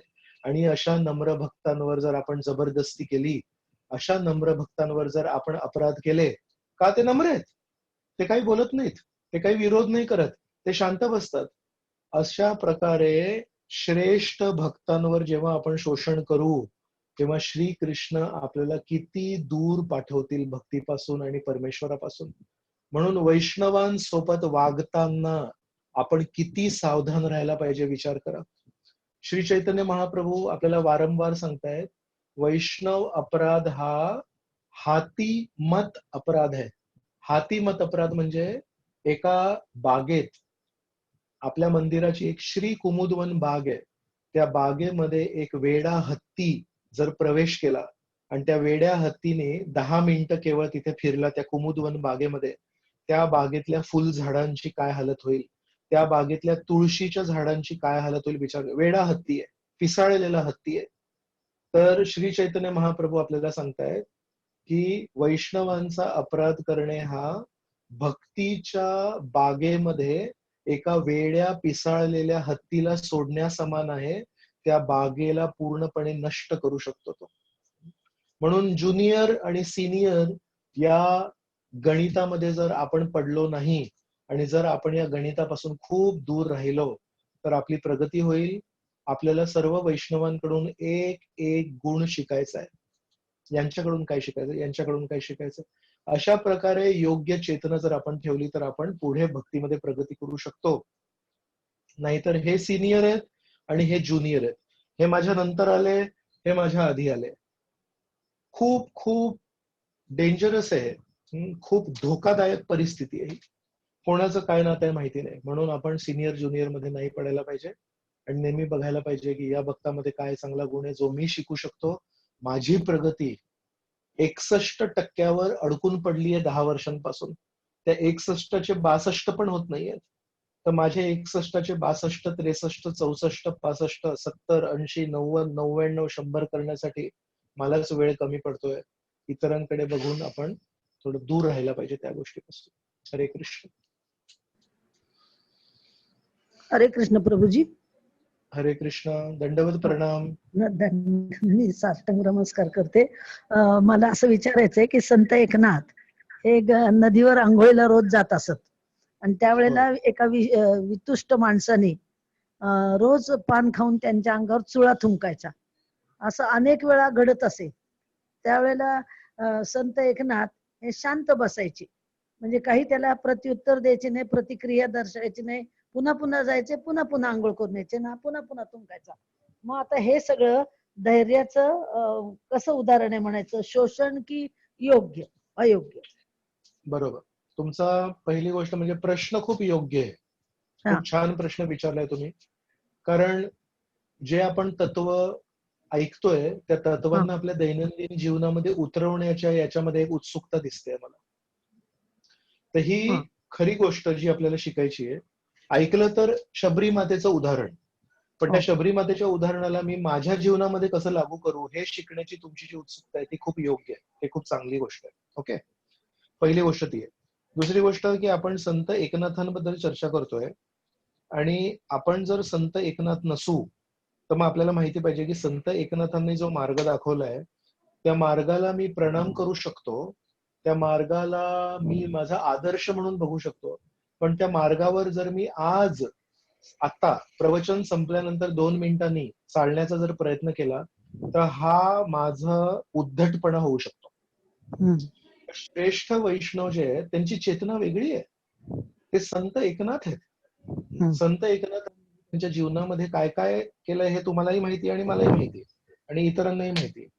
म्हणजे ही जी घटना जी आहे ना की अनेक वेळा त्यांच्यावर कोणतरी थुंकतोय आणि ते त्याचा वाईट न मानता जाऊन आंघोळ करतायत. ही घटना त्यांच्या जीवनामध्ये पहिल्या दिवशी घडली आहे, 100व्या दिवशी घडली आहे की 40व्या वर्षी घडली? काय वाटतं तुम्हाला? कधी त्यांच्या आयुष्यामध्ये कधी घडली? ही लहानपणी 2 वर्ष वय असताना घडली आहे, 10 वर्ष वय असताना घडली आहे, 17 वर्ष तारुण्यात असताना घडली आहे? कधीची गोष्ट आहे? परिपक्व झाल्यावर. हा. सो म्हणून ना आपण, होय, लक्षात आलं मला. मग आपण जेव्हा आपल्या घरी गोड आंबा आणतो ना, चांगला सुंदर पिकलेला केशरी आंबा आणतो आपण, बरोबर? तर त्या केशरी आंब्याला जेव्हा आपण चाखतोय तेव्हा आपला जर जवळ नातू असेल किंवा नात असेल, ती म्हणेल, आजी हा आंबा ना कसा गोड गोड लागतोय ग, आणि झाडावरचे सर्वच आंबे गोड असतात का? तेव्हा तुम्ही खूप सुजाण व्यक्ती आहात, तुम्ही खूप बुद्धिमान व्यक्ती आहात, तुम्ही त्यांना काय उत्तर देणार? होय, सगळ्यांमध्ये संभाव्य शक्ती आहे गोड केशरी आंबा बनण्याची. पण छकुली, तुला मी एक गोष्ट सांगू का? झाडांवर आजही काही हिरवे आंबे आहेत जे आंबट आहेत. पण हे हिरवे आंबे जर त्या झाडाला चिटकून राहिले, त्या देठाला त्यांनी जर तोडलं नाही, तर हा आजचा आंबट आंबट हिरवा आंबा, ज्याचा जो आतमधला जो गर आहे ना तो कडक आहे, आंबट आहे, आणि ज्याची कातडी, त्याच्या बाहेरची जी त्याचा जो स्किन आहे आंब्याची, ती पण अशी जाड जाड आहे. ह्या आंबट जाड त्वचा आणि आतमधला जो गर आहे तो पण खावासा नाही वाटत. साल बाहेरचं झालं आणि आतमधला जो फळ आहे तो, त्याचं नंतर रूपांतर होतं केशरी याच्यामध्ये. तर बघा 3 गोष्टी होत आहेत आंब्यामध्ये. एक म्हणजे बाहेरचे जे साल आहे ते आधी खूप जाड असतं हिरव्या आंब्याचं, आणि ते केशरी आंब्यामध्ये पिकल्यानंतर खूप नरम होतं आणि खूप बारीक होतं, बरोबर? दुसरी गोष्ट म्हणजे आतमधला साल आणि बी याच्या मधला जो भाग आहे तो पण आधी कडक असतो, तो नंतर खूप मऊ मऊ होतो, बरोबर? आणि तिसरा गोष्ट म्हणजे आणि तिसरी गोष्ट म्हणजे हिरवा रंग केशरी रंगामध्ये परिवर्तित होतो, बरोबर? मग रूप गोस्वामी आपल्याला हे उदाहरण देतात की आपण सर्व जे अपरिपक्व भक्त आहोत ना, ते त्या हिरव्या कैरीप्रमाणे आहोत. जर आपण देठाला धरून ठेवलं, देठाद्वारे आपण झाडाशी संबंध ठेवला, झाडाची तुलना होते गुरु शिष्य परंपरेशी, झाडाची तुलना होते आपल्या आचार्यांशी, आपल्या गुरूंशी. आणि कैऱ्या ज्या लागतात, तर मी असं ऐकलंय, तुम्ही पण त्याच्यावर तुमचं मत सांगू शकता, कैऱ्या ज्या बाहेरच्या बाजूला असतात ना झाडाच्या, जिथे त्या सूर्यप्रकाशाला एक्सपोज होतात, त्या हम्म. कैऱ्या लवकर पिकतात आणि त्या आंब्यांची चव ही जास्ती गोड लागते. आणि हो झाडाच्या आतमधल्या भागामध्ये सावलीमध्ये जे आंबे पिकतात त्यांचा गोडपणा एवढा नसतो. म्हणजे गंमत काय आहे बघा, हिरवी कैरी आहे, त्याला गुरु शिष्य परंपरेतून त्या देठातून पोषण मिळतंय आणि सूर्याप्रमाणे जो श्रीकृष्ण आहे त्याचा पण तो एक्सपोज होतोय. म्हणून ज्या कैरीने देठ सोडलं नाही, गुरूंची कनेक्शन सोडलं नाही आणि परमेश्वराला, सूर्याला त्यांनी स्वतःला एक्सपोज केलं, ती कैरी लवकरात लवकर गोड होणार आणि ती केशरी होणार. तर म्हणून माताजी, संत एकनाथांनी बरंच काही केलंय, तुकाराम महाराजांनी आपल्या जीवनात बरंच काही केलंय. तर ते आपण आज हिरव्या कैरीच्या रूपामध्ये आहोत, आपण त्यांच्याशी तुलना नाही करू शकत. पण आपण आपल्या नाही, नाही. गुरूंच्या मार्गदर्शनानुसार राहिलो तर एक दिवशी आपल्या जीवनामध्ये पण तशी परिस्थिती येऊ शकते की कोणीतरी आपल्यावर थुंकेल आणि आपण म्हणू काही हरकत नाही, तू पुन्हा एकदा मला पवित्र नदीमध्ये पवित्र स्नान करण्याची संधी दिलीस. पण आज समजा जर कोणी आपल्याला थुंकलं तर आपण संत एकनाथांसारखं वागू नये, कारण आपण हिरवी कैरी आहोत आणि ते केशरी आंबे आहेत. आपण त्या व्यक्तीला सांगायला पाहिजे, मित्रा तुला माझ्याशी काही वैर आहे का, तुला काही त्रास आहे का, तू मुद्दामून करतोयस का, मी काही चूक केली आहे का, मी काल चुकीने तुला कधी काही छळलंय का की तू असं करतोस. तर विचार विमर्श करून त्याच्याशी चर्चा करून त्या विषयाला समाप्त केलं पाहिजे. एक टोक आहे चुप बसायचं, एक टोक आहे सहन करायचं आणि एक टोक आहे बाजूला दगड घेऊन त्याच्या डोक्यावर आपटायचं. तर हिंसेने योग्य नाही मिळणार आपल्याला. आणि शांत बसून तुम्ही जसं म्हटलं तसं कदाचित आपलं शोषण होऊ शकतं, पण त्याला विचारून, अरे तुझे काही गैरसमज झालाय का, तुला दुसऱ्या कोणावर थुंकायचं, कारण माझा आणि तुझा संबंधच नाहीये, मी तुला आज पहिल्यांदा बघतोय इकडे, कदाचित तू दुसऱ्या कोणाची तरी वाट बघतोयस का. जे काही आहे त्याच्या मनामध्ये ज्या गैरसमजुती आहे त्या गैरसमजुती आपल्याला नष्ट करायला लागतील आणि नंतर कळेल की कदाचित काही गैरसमजूत होती, त्यांना कोणीतरी कदाचित कान भरले होते आपल्या विरुद्ध. तर जेव्हा आपण प्रामाणिकपणे जेव्हा एक संभाषण साधतो, एक संवाद साधतो, तेव्हा संबंध जुळतात. जिथे संवाद नाहीये, जिथे संभाषण नाहीये, तिथे संबंध नाही जुळू शकत. म्हणून आपल्याला संवाद करायला पाहिजे, संभाषण. अनेक वेळा मी बघितलंय, जेव्हा आपल्याला कोणाप्रती काहीतरी चुकीची माहिती मिळते किंवा चुकीच्या भावना असतात, पण जेव्हा आपण स्वतः त्या व्यक्तीशी भेटतो, स्वतः त्या व्यक्तीशी बोलतो, तेव्हा आपल्याला लक्षात येतं, अरे हे व्यक्ती खूप चांगले आहेत आणि मला त्या व्यक्तीने काहीतरी विचित्रच सांगितलं होतं की हे व्यक्ती असे होते आणि तसे होते. तुमच्या आयुष्यात कधीतरी असं झालंय का की तुम्ही अमुक व्यक्तीची एक आपल्या मनामध्ये एक छवी ठेवली होती आणि नंतर त्यांच्याशी जेव्हा स्वतः बोलले तेव्हा तुम्हाला लक्षात आलं की हे व्यक्ती वेगळे आहेत भरपूर. असं तुमच्या जीवनात कधी झालंय? होऊ शकत. पण तुमच्या जीवनात झालंय का असं कधी?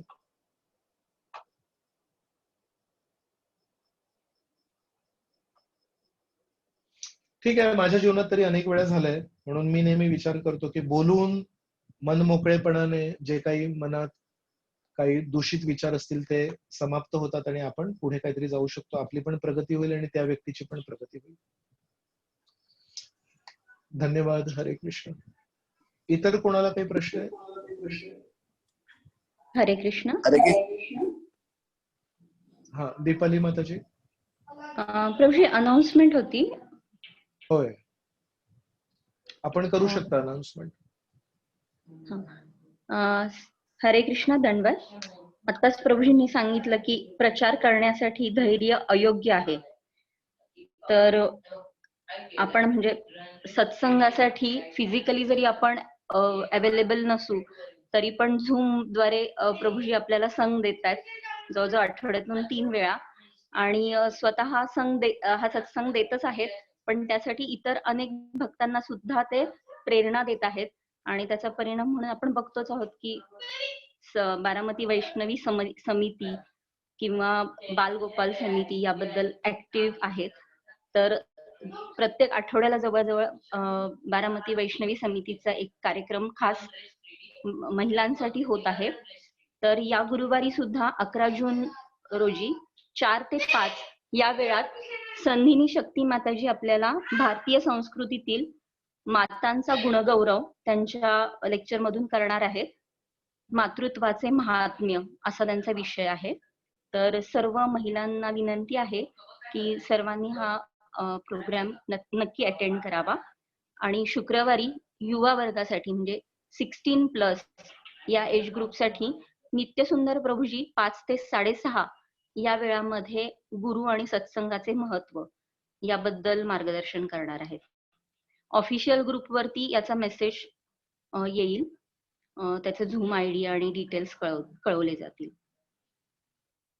खूप खूप धन्यवाद. हरे कृष्ण प्रभूजी. हा प्रभू.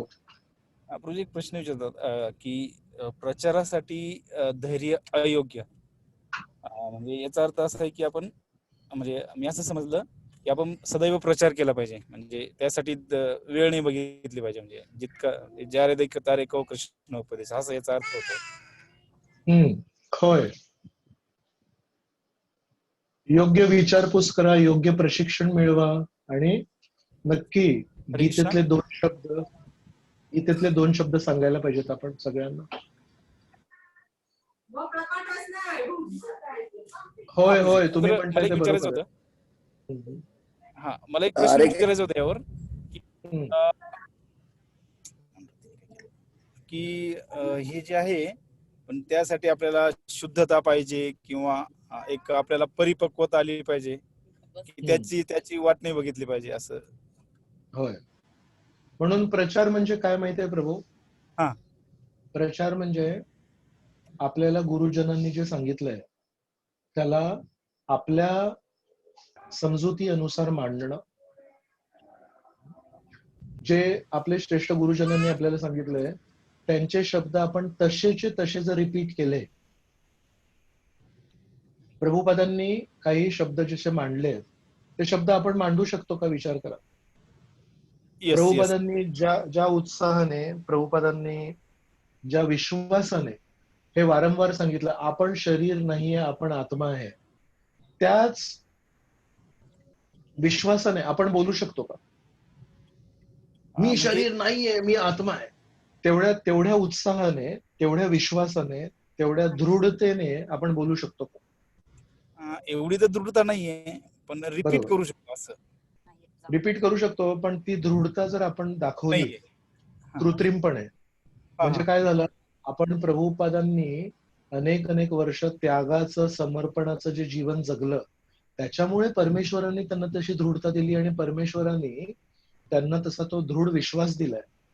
आणि म्हणून प्रभुपाद जेव्हा बोलतायत तेव्हा त्याच्यातले 2 शब्द जरी आपल्याला कळले नाही, पण प्रभुपादांचा जो विश्वास आहे तो विश्वास आपल्याला हृदयाला स्पर्श करतो. आपल्याला काय वाटतं, जेव्हा श्रेष्ठ वैष्णव, गुरुजी, प्रभुपाद हे सगळे जेव्हा बोलतात तेव्हा त्यांच्या शब्दांनी प्रभावित झाले की काय लोक? जेव्हा लोक अमुक व्यक्तीच्या प्रवचनाने प्रभावित होतात, ते त्या व्यक्तीच्या शब्दांनी प्रभावित नाही होत, ते त्या व्यक्तीच्या त्याच्या विश्वासाने प्रभावित होतात. अमुक व्यक्ती जेव्हा एक वाक्य बोलतोय, त्या एक वाक्य बोलण्यामध्ये त्याचा स्वतःचा विश्वास किती आहे हा त्याच्या शब्दांनी दिसतो, त्याच्या वाक्यरचनेने दिसतो. पण आपल्याला काय वाटतं, जेव्हा एक अमुक व्यक्ती प्रवचन करतोय आणि 50 व्यक्ती ऐकतायत, 50 व्यक्ती ना त्याचे शब्द नाही ऐकत आहेत प्रभूजी. 50 व्यक्ती त्या व्यक्तीचा स्वतःच्या बोलण्यावर किती विश्वास आहे आणि त्या व्यक्तीचा स्वतःच्या बोलण्यावर किती, how much is he living by those instructions or by those words that he is speaking. ते व्यक्ती जे बोलतायत त्या व्यक्ती तो स्वतः त्याच्या जीवनामध्ये कसा जगतोय. जेव्हा एका व्यक्तीच्या, एका प्रचारकाच्या बोलण्यामध्ये आणि त्याच्या जीवनामध्ये साम्यता दिसते, तेव्हा त्याच्या जिभेमध्ये ती शक्ती येते, त्याच्या बोलण्यामध्ये ती शक्ती येते की ते शब्द कोणीतरी स्वीकार करतात. म्हणून आपण जर प्रभुपादांचे प्रवचन तसे जर रिपीट करायला घेतले, आपण रिपीट नाही करू शकणार. कारण प्रभुपाद जेव्हा बोलतायत तेव्हा त्याच्या मागे अनेक वर्षांचं समर्पण आहे, अनेक वर्षांची त्याग आहे, अनेक वर्षांची त्यांची गुरुनिष्ठा आहे. जर आपल्यामध्ये तशी गुरुनिष्ठा नसेल, आपल्यामध्ये जर तशी दृढता आणि तसा विश्वास नसेल, आपण प्रभुपादांचे शब्द रिपीट नाही करू शकत. म्हणून काय करायचंय प्रभूजी, की आपल्यापेक्षा जे गुरुजन आहेत त्यांचे आपण प्रवचन ऐकू शकतो, त्याच्यातले जे तत्व आहेत ते आपण स्वीकार करू शकतो, ते तत्व आपण स्वीकार करू शकतो, आणि आपल्या समजुती अनुसार आपल्या जीवनामध्ये आपण काय त्या तत्वांना बघितलंय तशा प्रकारचे उदाहरणं देऊ शकतो आणि तशा प्रकारचा आपण मांडू शकतो. म्हणून धैर्य या विषयावर कदाचित दुसरे व्यक्ती जेव्हा बोलतील तेव्हा ते वेगळे उदाहरणं देतील. त्यांच्या दृष्टीने धैर्य दुसरे उदाहरणं असतील. जसं मला एकनाथांचं उदाहरण नाही सुचलं, पण ढवळीकर माताजींना एकनाथांचं उदाहरण सुचलं, पण मला शबरीचं उदाहरण सुचलं, ते कदाचित दुसऱ्यांना सुचणार नाही. तर ते शबरीचं उदाहरण मला धैर्यासाठी का सुचलं? कारण धैर्य या तत्वावर मी विचार करतोय, धैर्य प्रयत्नांमध्ये आहे की प्रयत्नांचं फळ स्वीकारण्यामध्ये आहे? याच्यावर तुम्हाला काय म्हणायचंय लोकेश्वर कृष्ण प्रभू? धैर्य प्रयत्नांमध्ये जास्त पाहिजे, कारण की सो माझ्या पीपीटी मध्ये एक स्लाइड होता की धैर्य प्रयत्नांसाठी नाहीये, प्रयत्नांसाठी उत्साह आणि दृढ निश्चय आहे. आणि आपण जे दृढ निश्चयाने आणि उत्साहाने प्रयत्न करतोय त्याच्या प्रतिसाद देण्यामध्ये श्रीकृष्ण जेव्हा आपल्याला कृपा देतात त्याच्यासाठी धैर्य आहे. Okay okay. So right from first day, पहिल्या दिवसापासून मी सांगतोय, आपल्या प्रयत्नांमध्ये उत्साह पाहिजे आणि प्रयत्नांमध्ये जेव्हा अडचणी येतात तेव्हा दृढ निश्चय पाहिजे. पण अनंत उत्साह दाखवून, अनंत दृढ निश्चय दाखवून जेव्हा आपण सेवा करू, साधना करू, त्याच्या फळप्राप्तीसाठी आपल्याला धैर्य पाहिजे. धैर्य पाहिजे. बरोबर बरोबर. बरोबर. मग याच्यासाठी मी उदाहरण शोधतोय. आता उदाहरण काय आहे? ज्याच्यामध्ये उत्साह असला पाहिजे, दृढ निश्चय असला पाहिजे, पण धैर्य प्रयत्नांमध्ये नाही पाहिजे, प्रयत्नांच्या फळप्राप्तीसाठी पाहिजे. मला शबरीचं उदाहरण सुचलं. शबरी कदाचित दुसरं उदाहरण सुचेल का? कारण त्यांचा दृष्टिकोन वेगळा आहे, माझा दृष्टिकोन मी मांडला.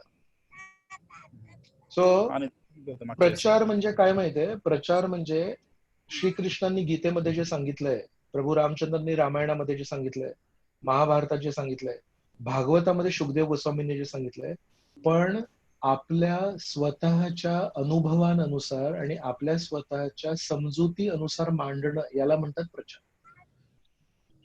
जर आपण दुसऱ्यांचे लेक्चर ऐकले आणि दुसऱ्यांच्या लेक्चरला हुबेहूब आपण रिपीट करायला गेलो तर त्यांनी प्रचार होत नाही.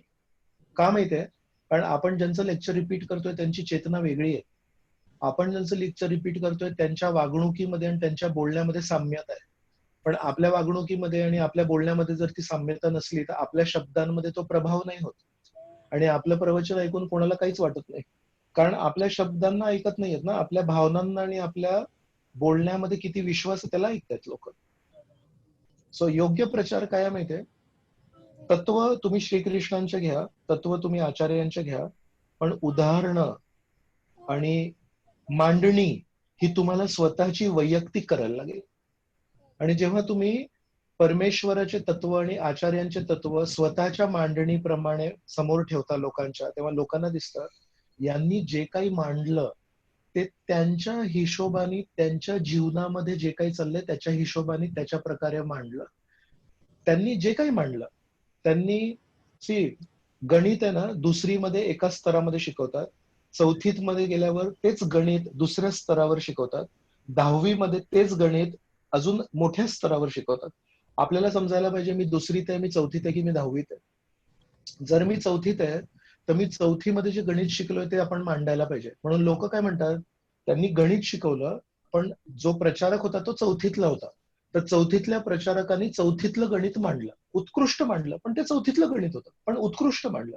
पण जेव्हा चौथीतला विद्यार्थी 10वीतलं गणित मांडतो तेव्हा लोकांना कळतं हा आहे चौथीतला विद्यार्थी पण यांनी गणित मांडलं 10वीतलं. आणि जर तुम्ही चौथीतले विद्यार्थी आहात आणि तुम्ही 10वीतलं गणित मांडताय, तुमच्या बोलण्यामध्ये विश्वास असेल का? नाही गुरुजी.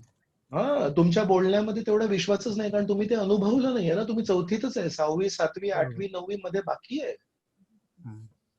म्हणून एक काय आहे टोक की प्रभूजी हे ना 10वीतले भक्त आहेत, हे जेव्हा मांडतात तेव्हा खूप छान मांडतात, आणि हे जे भक्त आहेत हे तर 12वीतले भक्त आहेत, हे तर खूप छान मांडतात, आणि मी चौथीतला भक्त आहे तर मी काय मांडायचंय? प्रभूजी जे आज 10वीतले आहेत आणि आज जे 12वीतले आहेत, ते कधीतरी 4थीत होते ना? हा बरोबर. की हा. ते जन्मापासून 12वीत आहेत का ते? नाही नाही. हा, so see try to understand this. आज जे उत्कृष्ट प्रवचन करतायत, आज जे प्रेरणादायी प्रवचन करतायत, आज जे सगळ्यांना प्रोत्साहन करतायत, ते पण एके दिवशी 4थीत होते. पण जेव्हा ते 4थीत होते तेव्हा त्यांनी 4थीचं गणित मांडलं लोकांसमोर. जेव्हा ते 5वीत गेले तेव्हा त्यांनी 5वीचं गणित मांडलं. अशा प्रकारे प्रामाणिकपणे जेव्हा ते मांडत गेले, तेव्हा आज जेव्हा 10वीत आणि 12वीत गेले तेव्हा ते 10वीचं आणि 12वीचं गणित मांडतायत, पण विश्वासाने मांडतायत आणि पारदर्शकतेने मांडतायत. म्हणून आज जेव्हा ते 12वीचं गणित म्हणतायत ना, त्याला महत्व नाही की 12वीचं म्हणतायत की 10वीचं म्हणतायत. त्याच्यामध्ये महत्व आहे की विश्वासाने मांडतायत आणि पारदर्शकपणे मांडतायत.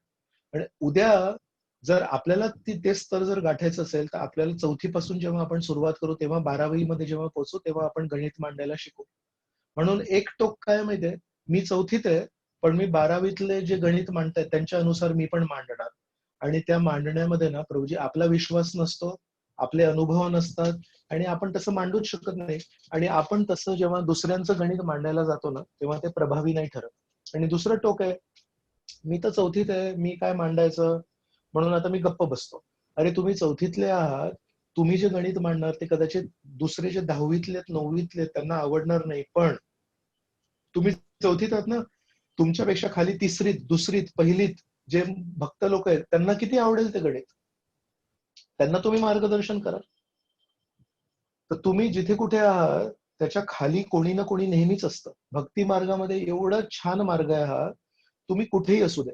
तुम्ही 2रीत असले ना तरी तुमच्या खाली 1लीतले मुलं आहेत. तुम्ही 10वीत असू दे, तुमच्या खाली 9वी, 8वी, 7वीतले मुलं आहेत. कोण भक्त आहे जो म्हणू शकतो प्रभूजी माझ्या खाली कोणीच नाहीये? एक भक्त मला सांगा जो म्हणेल प्रभूजी मी सगळ्यात ज्युनियर भक्त आहे. कोणी म्हणेल की प्रभूजी माझ्यापेक्षा एक कोणतरी मला जो दिसतोय जो थोडं 2 गोष्टी शिकायला तयार आहे माझ्याकडून, त्याला तुम्ही 4थीत आहात, तुम्ही 4थीतलं गणित मांडा. 3रीतले, 2रीतले आणि 1लीतले भक्त तुम्हाला खूप कृतज्ञ होतील आणि म्हणतील प्रभूजी तुम्ही जे काही मांडलं ना आम्हाला माहिती नव्हतं आणि तुम्ही एवढ्या विश्वासाने मांडलं आणि तुम्ही एवढ्या पारदर्शकतेने मांडलं, ते मला खूप आवडलं. So not necessary to impress somebody who is above you. तुमच्या वर जे लोक आहेत 9वीत 8वीत आहेत ते तुमच्यानी नाही होणार प्रभावित, पण तुम्ही 3री, 2री आणि 1लीतल्या लोकांना प्रभावित करा. आणि जे 10वीत आहेत ते 9वीतल्या, 8वीतल्या आणि 7वीतल्या भक्तांना प्रभावित करतील. आणि जे 7वीत आहेत ते 6वीतल्या, 5वीतल्या, 4थीतल्या, 3रीतल्या, 2रीतल्या, 1ल्यातल्या भक्तांना म्हणून प्रत्येक भक्ताला सेवा आहे प्रचारामध्ये. तुम्ही कोणाला ना कोणातरी प्रभावित करताय. फक्त आपली कठीण परिस्थिती कधी होते जेव्हा आपण सगळ्यांना प्रभावित करायला जातो. जेव्हा तुम्ही सगळ्यांना प्रभावित करायला जाता तेव्हा तुम्ही विसरता मी 4थीत आहे, त्याच्यातले काही भक्त 5वीत आहेत, काही भक्त 6वीत आहेत आणि काही भक्त 2रीत आहेत. तर 2रीतले आणि 3रीतले भक्त टाळ्या वाजवतात, 2रीतले आणि 3रीतले भक्त प्रशंसा करतात, पण 6वीतले आणि 7वीतले भक्त प्रशंसा नाही करत. मग आपल्याला वाटतं प्रभूजी काहीच लोकांना आवडलं, काही लोकांना नाही आवडलं, मग मी प्रचार करू की नाही? नाही करायचं. प्रामाणिकपणे तुम्ही 4थीतला मांडा, मग जेव्हा 5वीत जाल तेव्हा 5वीतला मांडा, 10वीतला जाल तेव्हा 10वीतला मांडा. अशा प्रकारे प्रभूजी आपण चांगले प्रचारक होऊ, अशा प्रकारे आपण चांगले शिक्षक होऊ आणि अशा प्रकारे आपण चांगले विद्यार्थी पण राहू. जेव्हा आपण 4थीत आहोत तेव्हा 3रीतल्या, 2रीतल्या आणि 1लीतल्या भक्तांना तुम्ही चांगला प्रचार करा आणि 5वीतल्या, 6वीतल्या आणि 7वीतल्या भक्तांचा प्रचार ऐका. म्हणून प्रत्येक शिष्य हा गुरु आहे आणि प्रत्येक गुरु हा शिष्य आहे. जेव्हापर्यंत तुम्ही चांगले शिष्य होत नाही तेव्हापर्यंत तुम्ही चांगले गुरु होऊ शकत नाही, आणि जेव्हापर्यंत तुम्ही चांगले गुरु होऊ शकत नाही तेव्हापर्यंत तुम्ही चांगले शिष्य होऊ शकत नाही. म्हणून शिक्षण हे शाळेत थांबत नाही, शिक्षण हे मरणाच्या शेवटच्या क्षणापर्यंत. आपण प्रत्येक क्षणी कोणा एका व्यक्तीसाठी गुरु आहोत आणि आपण प्रत्येक क्षणी कोणा एका व्यक्तीसाठी शिष्य आहोत. तर ज्यांच्याकडून आपण शिकायला पाहिजे त्यांच्याकडून शिकायला पाहिजे आणि ज्यांना शिकवायला पाहिजे त्यांना शिकवायला पाहिजे. हे आपलं नित्य सेवा आहे. प्रभुपादांनी आपल्याला सांगितलंय सेवा करा, प्रभुपादांनी आपल्याला सांगितलंय प्रचार करा. आपण प्रभुपादांच्या आनंदासाठी सेवा करू, प्रचार करू. कोणाला करू, कशा प्रकारे करू हे आत्ताच मी तुम्हाला सांगितलं. म्हणून आज आता हे ऐकताना माझ्यासमोर 49 लोक दिसत आहेत मला, जे लोक आजचा हे शब्द ऐकतायत. या सर्व 49 लोकांना मी वारंवार तुमच्या चरणी विनंती करतोय तुमच्या मनामध्ये जी काही दृढता आहे, तुमच्या मनामध्ये श्रीकृष्णांप्रती जो काही विश्वास आहे, तो तुमच्या शेजाऱ्याशी वाटा. त्याला श्रीकृष्णांची कृपा द्या आणि श्रीकृष्णांची कृपा घरोघरी पोहोचवा. आणि बघा, लोक किती कृतज्ञतेने तुम्हाला धन्यवाद म्हणतील आणि म्हणतील, तुमच्यामुळे आम्हाला श्रीकृष्ण भेटले, तुमच्यामुळे आम्हाला जीवनामध्ये वास्तविक समाधान मिळालं, तुमच्यामुळे जीवनामध्ये आम्हाला सर्व प्रश्नांची उत्तरे मिळाले. आम्ही तुमच्या प्रती खूप खूप कृतज्ञ आहोत. सगळे बारामतीतले लोक तुमची सर्वांची वाट बघतायत. कधी वैष्णव माझ्या घरी येतील आणि मला सांगतील, हे आहेत राधाराणी, हे आहेत श्रीकृष्ण, हे आहेत जगन्नाथ, हे आहेत बलदेव आणि हे आहेत सुभद्रा, आणि यांची सेवा करून आपल्याला खरं समाधान आणि खरं सुख. सो लोकेश्वर कृष्णाशी मी आशा करतो की मी तुम्हाला कन्फ्युज नाही केलं, तुम्हाला काहीतरी स्पष्टता प्रदान केली. हा प्रभूजी, परफेक्ट. तुम्ही मागच्या वेळेस सांगितलं होतं की उत्साह हा याच्यासाठीच पाहिजे, प्रयत्नासाठी, आणि फळासाठी धैर्य महत्वाचं आहे. आलं लक्षात ते. होय होय होय. थँक्यू प्रभूजी, छान. धन्यवाद धन्यवाद. हरे कृष्ण प्रभू. हरे कृष्ण. हरे कृष्ण. उग्रसेन प्रभू, दंडवत प्रणाम. प्रभूजी आज तमाल कृष्ण महाराजांचे व्यास पूजेचा दिवस आहे, त्यांच्याविषयी 2 मिनिटं सांगू शकता का? तुम्ही सांगा ना प्रभूजी. हा, तुम्ही पण सिनियर बघता आहात, तुम्ही सांगा. नाही तुम्ही पण मार्गदर्शन केलं पाहिजे आम्हाला. नाही प्रभूजी, मी 4थीतला आहे, तुम्ही 5वीतले आहेत. अरे मी खोटा विद्यार्थी आहे मी. तुम्ही खरे नाही, खरोखर. एक वाक्य तुम्ही सांगा, एक वाक्य मी सांगतो. नाही प्रभू, तुम्ही सांगा, सगळ्यांना थोडं तुमच्या. ओके, तुमची सेवा म्हणून सांगतो की परमपूज्य तमाल कृष्ण गोस्वामी महाराज खूप हुशार, खूप मेहनती आणि खूप समर्पित भक्त होते. प्रभुपाद जेव्हा या जगातून 1977 14 नोव्हेंबर संध्याकाळी 7:19 या जगातून जेव्हा निघून गेले, त्यानंतर अनेक शिष्यांना त्यांच्या जीवनामध्ये एक पोकळीक त्यांनी अनुभवली की जेव्हा प्रभुपाद या जगात उपस्थित होते तेव्हा वारंवार कुठल्याही प्रश्नासाठी प्रभुपादांकडे जायचे आणि म्हणायचे, प्रभुपाद या परिस्थितीमध्ये काय करायचं? तेव्हा प्रभुपाद काहीतरी उत्तर द्यायचे. आणि प्रभुपाद जेव्हा या जगातून निघून गेले तेव्हा सगळ्यांच्या जीवनामध्ये खूप मोठी पोकळीक निर्माण झाली. आता आपल्याला उत्तरं कोण देणार? आता आपल्याला मार्गदर्शन कोण देणार? तर तेव्हा अनेक शिष्यांना लक्षात आलं की प्रभुपादांच्या उपस्थितीमध्ये तमाल कृष्ण गोस्वामी महाराज यांना प्रभुपादांनी खूप संग दिला होता. आणि अशा सर्व भक्तांना ज्यांना प्रश्न होते, त्या सर्व भक्तांनी अनेक कठीण परिस्थितीमध्ये तमाल कृष्ण गोस्वामी महाराजांना जाऊन प्रश्न विचारले की महाराज, आमच्या मंदिरामध्ये अशी कठीण परिस्थिती, काय करावं? आणि तेव्हा तमाल कृष्ण महाराजांनी जी उत्तरं दिली त्याच्यावरून अधिकांश प्रभुपादांचे शिष्य हे तमाल कृष्ण गोस्वामी महाराज जे त्यांचे गुरु बंधू आहेत त्यांच्याबद्दल सांगतायत, 99% प्रभुपादांना अस्तित्व जर आमच्या जीवनामध्ये असेल तर ते तमाल कृष्ण महाराजांच्या अस्तित्वामुळे आहे. म्हणजे तमाल कृष्ण महाराजांच्या बोलण्यामध्ये, तमाल कृष्ण महाराजांच्या प्रत्येक प्रश्नाच्या उत्तरामध्ये, तमाल कृष्ण महाराजांच्या दृष्टिकोनामध्ये 99% प्रभुपाद होते. तर याच्यावरून आता मी तुम्हाला अजून पुढे काय सांगू शकतो विचार करा तुम्ही, की प्रभुपाद जेव्हा या जगातून निघून गेले तेव्हा 99% आपलं अस्तित्व आपल्या तमाल कृष्ण गोस्वामी महाराज यांच्या या भक्ताच्या जीवनामध्ये सोडून गेले.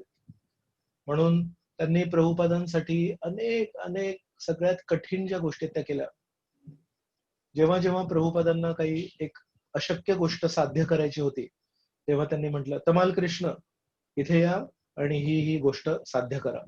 कारण इतर भक्तांना जमत नाही. काही भक्त एकदम साधे होते, काही भक्त एकदम भोळे होते आणि अनेक वेळा त्यांच्यासोबत वाईट व्यवहार पण केले. या जगाने वैष्णवांसोबत वाईट व्यवहार केलेले काही नवीन गोष्ट नाहीये. पण तमाल कृष्ण गोस्वामी महाराज एवढे स्मार्ट होते, एवढे चतुर होते की त्यांना कधी कोणी लुबाडू शकलं नाही. आणि त्यांनी नेहमी इस्कॉनची संरक्षण केलं त्यांनी. आणि इस्कॉनच्या मालमत्तेला, इस्कॉनच्या प्रॉपर्टीला, इस्कॉनच्या पैशांना चोर आणि लुबाडू लोकांपासून वाचवलं. खूप हुशार, अत्यंत हुशार, पण अत्यंत समर्पित. साधारणतः हुशार व्यक्तीला समर्पित होणं खूप मोठा चॅलेंज असतो.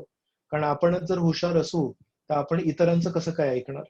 आणि कधी कधी कोणी समर्पित लोक असतात, पण ते का समर्पित असतं? कारण त्यांना स्वतःची बुद्धी नसते, तर ते म्हणतात चला आपल्याला बुद्धी नाहीये ना, कमीत कमी आपण या व्यक्तीचं ऐकू आणि हे जे म्हणतील ते स्वीकार करू.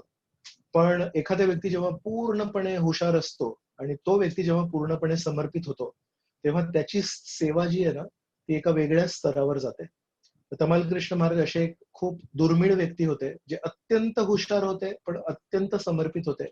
आणि हा जो एक कॉम्बिनेशन आहे, ही जी एक कॉम्बिनेशन म्हणतात त्याला, की समर्पण आणि हुशारी, याच्यामुळे प्रभुपादांसाठी अशक्य अशक्य गोष्टी पण तमाल कृष्ण गोस्वामींनी सहजरित्या साध्य करून पाठवले.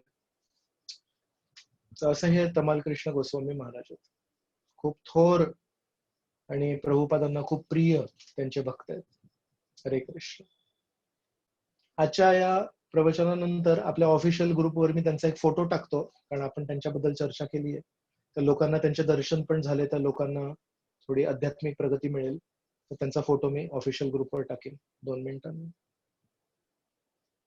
हरे कृष्ण. जय श्री श्री जगन्नाथ बलदेव सुभद्रा मैया की जय. जय श्रील प्रभुपाद की जय. अनंत कोटि वैष्णव वृंद की जय.